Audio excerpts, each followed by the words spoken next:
Yes, even after the traumatizing shadow of 2020 and also just being an adult and learning by now that these things never work out the way you think they will, ever.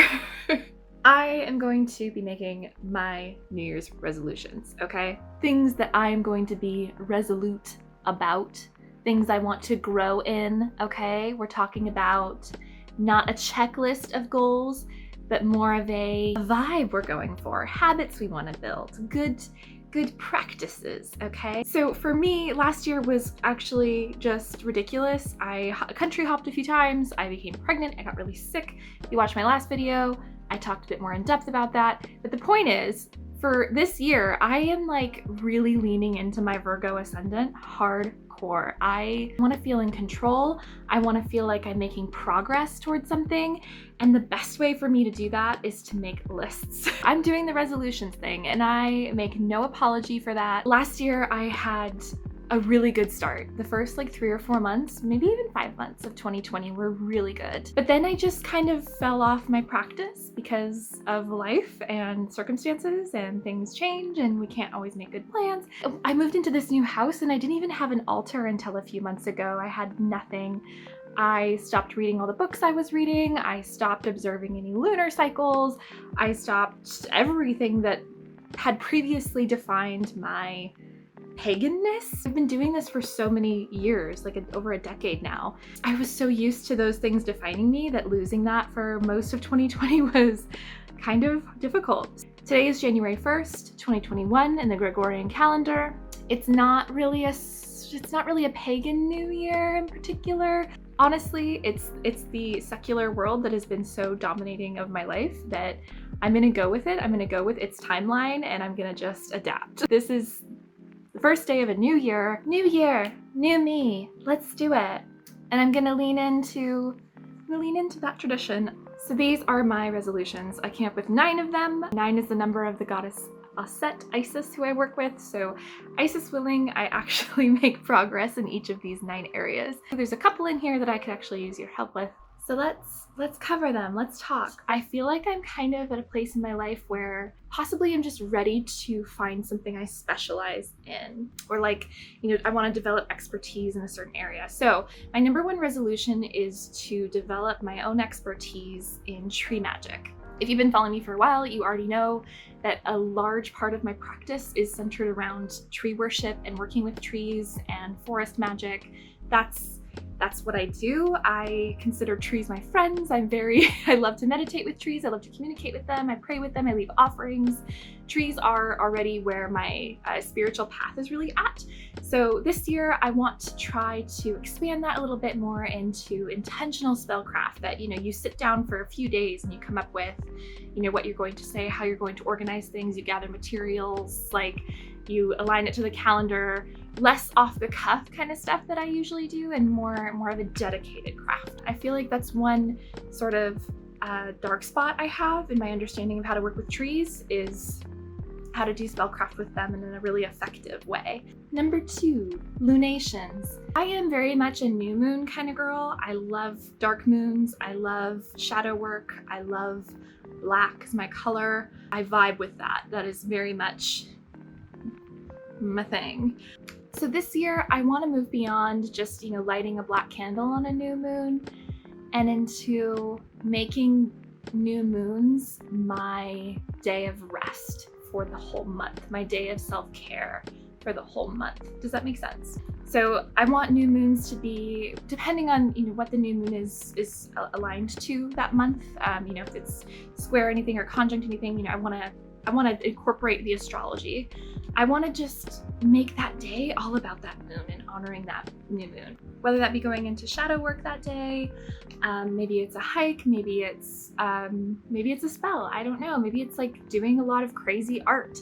I don't know what it's going to look like yet, but I know that I want to set aside those days, those new moon days, as no appointments, no errands, no, like, my husband can cook. I'm going to be focused on honoring that new moon. I'm going to go with it. I'm going to try it for a year, see where it leads. Number 3, is books. So I did buy a couple books this year from people I follow on like Instagram, Twitter, here on YouTube, who are pagans and witches who are writing great things. I also purchased a couple decks that were made by people that I follow that I really enjoyed. But this year I have set aside part of my monthly budget from my monthly paycheck.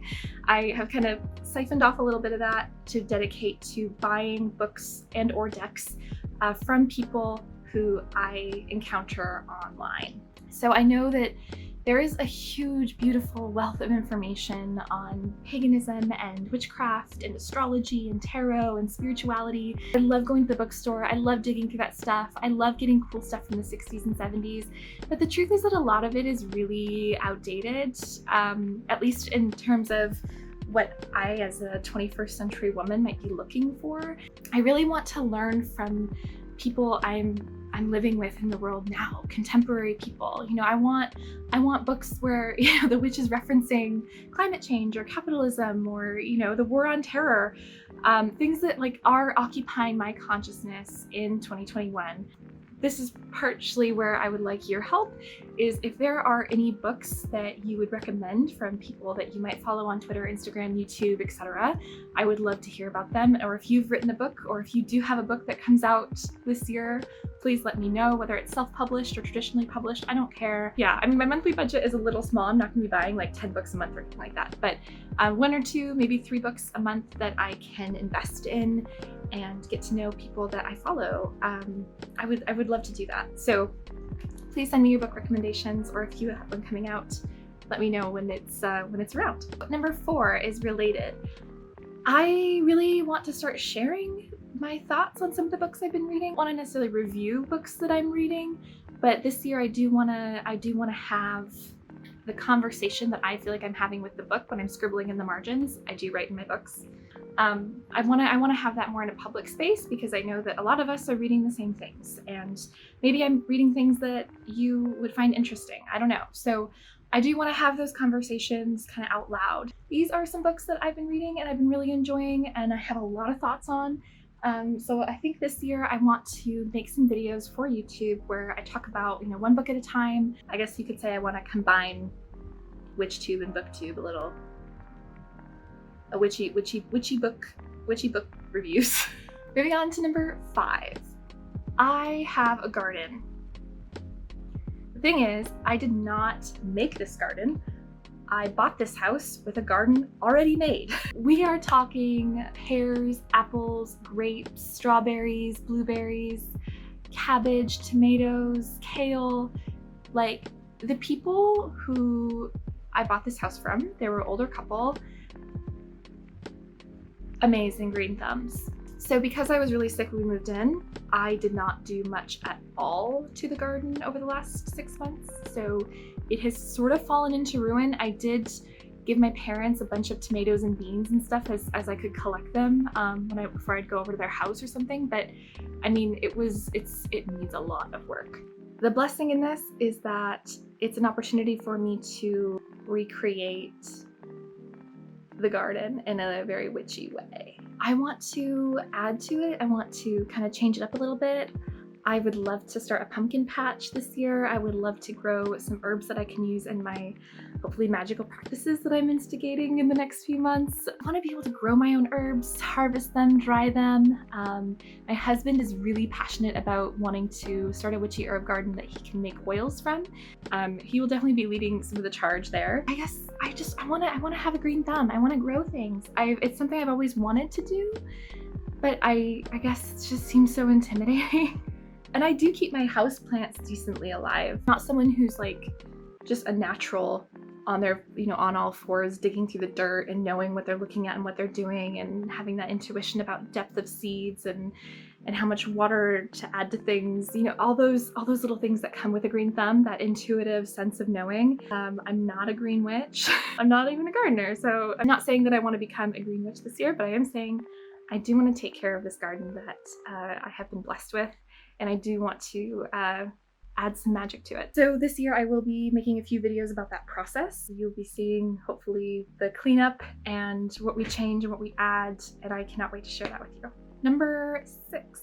I want to read for people again. So if you've been following me for a while, you know that I used to do readings. I was doing readings both online for people who I was encountering here or through Instagram, but I was also doing a lot of readings for people in my life, like coworkers, friends, friends of friends. It was really great. I got a lot of really good experience that way, and I really enjoyed it. But over the last year and a half, I just haven't been doing any readings.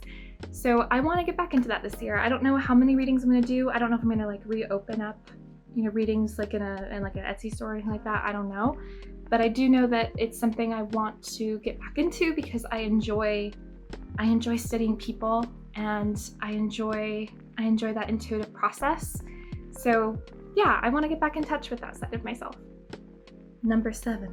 The other area of magic that I'm interested in growing in is kitchen witchcraft. I have a daughter on the way. Cool. She's gonna be born in a couple months. I am planning to breastfeed. I was considering, you know, like what kinds of foods I want to put in my body when I breastfeed. I feel like witchcraft, kitchen witchcraft in particular, is a really good opportunity for me to explore my body a bit more, explore how my body, you know, takes certain energies or something I make and processes them in a way that can be shared with my infant child.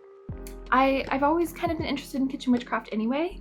I think it's something that I tend to do more than other types of witchcraft, especially around like holidays or Sabbats. This is different. This is something that I think is going to be more of a, you know, a weekly or even daily, hopefully, sort of practice. Being really mindful of what sorts of spices I want to be using or oils. So kitchen witchcraft is high on my list this year. I've bought a couple books of recipes so far, a couple things I want to experiment with, but there's a lot of room to grow here, and I'm really looking forward to it. Number 8, also book related, a third book related one. I want to finish a draft or the draft of my book that I've been working on for like 3 years. So I usually do National Novel Writing Month in November. So I have written a few drafts of different fiction stories, and I really enjoy writing fiction. It's something I did in college. I will continue working on those probably for the rest of my life. I don't know if I'm ever going to publish or even self-publish them. I just really like writing stories. But I have been working on and off for about a few, maybe 2-3 years on a book about tree stuff. Things can change, right? But I do want to finish the draft I'm working on, which is nonfiction, but it's in the pagan vein of things. So I think this is a good year for me to at least just, you know, finish a draft and write it for myself. I'm not sure if I'm going to share it, so I don't really want to talk about what it's about yet. But I do want to get it done. I do want to finish it. I feel like it can happen. I'm gonna be a new mom this year, and like I'm probably setting too high of expectations, but this is not a checklist. This is habit building items. Habit building.